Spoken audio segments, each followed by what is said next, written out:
idioms and crossword puzzle. Why? In this video, we practice our idioms with the crossword puzzle to learn them practically, and I could say to remember them easily. Don't forget, if you don't know the idioms or almost some of them, I help you to complete the crossword puzzle. And of course, we remember them. Let's go. So, number one is this. When you ask someone to continue despite difficulties, they are in the difficult situations, but you encourage them to continue.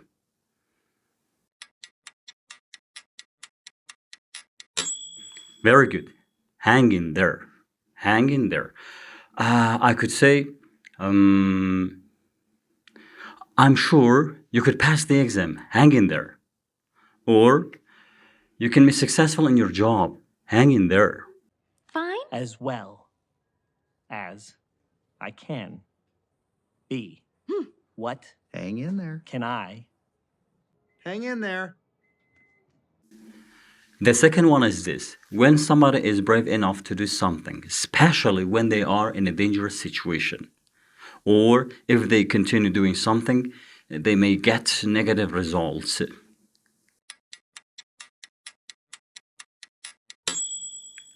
Have the guts. I crashed the car and I don't have the guts to talk about it with my father.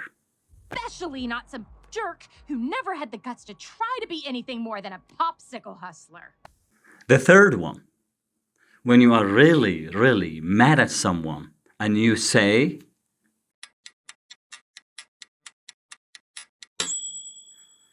bite your face off. Definitely you are angry and you want to kill the person. Now, what is this? Bite your face off. I give you an example. If you come to the room again and make a lot of noise, I'll bite your face off. Or the previous example, I crashed the car and I don't have guts to tell my father. I'm sure he'll bite my face off. You kiss me tomorrow, I'll bite your face off.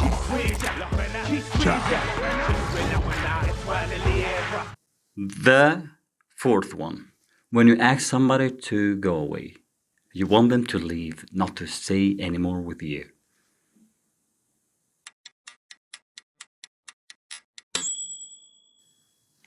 Beat it. Example, don't make a lot of noise, or beat it please. I'm studying and you are, taking my time. I cannot concentrate. I cannot get focused. Beat it. The example is in the video. So hit the road. So beat it. So beat it. Number 5. When somebody is doing something repetitive and it is a little annoying or somehow annoying, you ask them to stop it.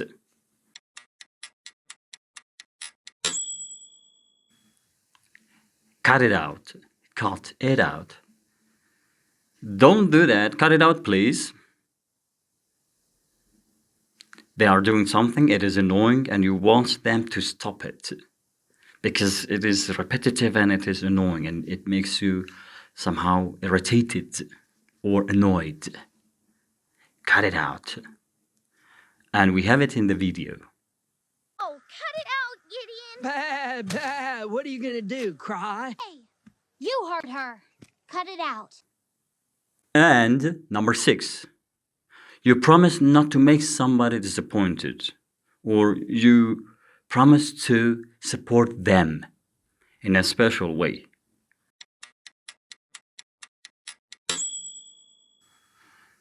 I won't let you down.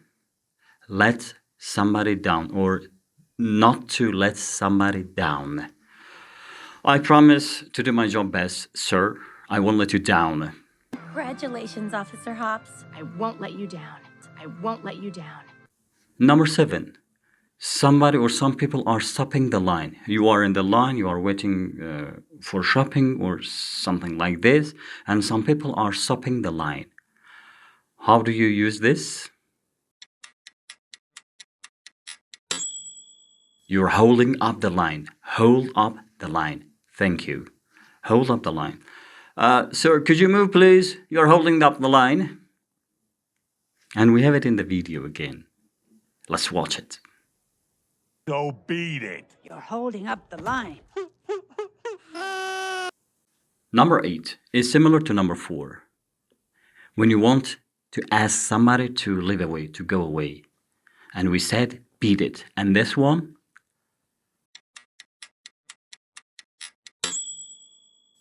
hit the road. The example is this. I'm not gonna have any trouble here, please. So hit the road. So hit the road. So beat it. Number 9. When you say sorry or you apologize, it is another way to apologize or to say sorry.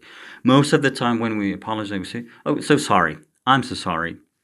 Apologies. And what about this one? It is informal, of course.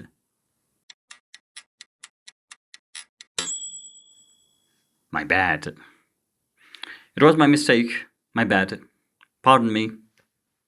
And you don't say I'm so sorry. It is similar, definitely similar to this one. So sorry, I made a mistake. My bad, I made a mistake. And we have it in the video. You can't touch me, Carrots. I've been doing this since I was born.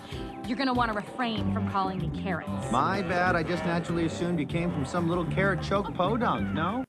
When you say you share a meal with others in a different situation, or sometimes it could be in a special event, social event, and you have the close friend, you mostly have the time together, you share the meal together, and you say,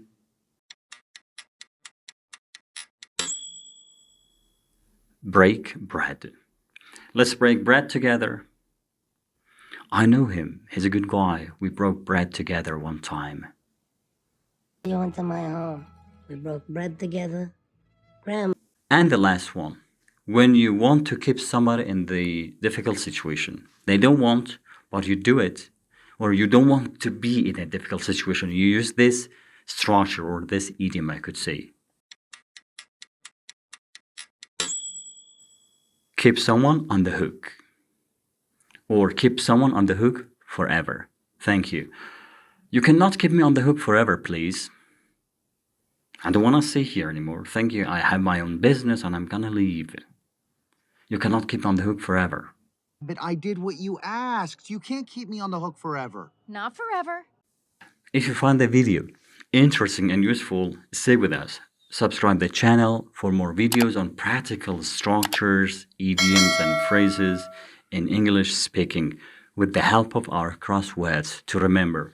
Remember, most of them are new for students or they could be repetitive, but it is a kind of fun to have, or it could be something like funny to keep them in the mind.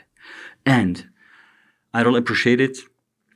Don't forget to register into the website. If you have got any questions, contact me. And sometimes you can try your first free lesson anytime you wish. Thank you.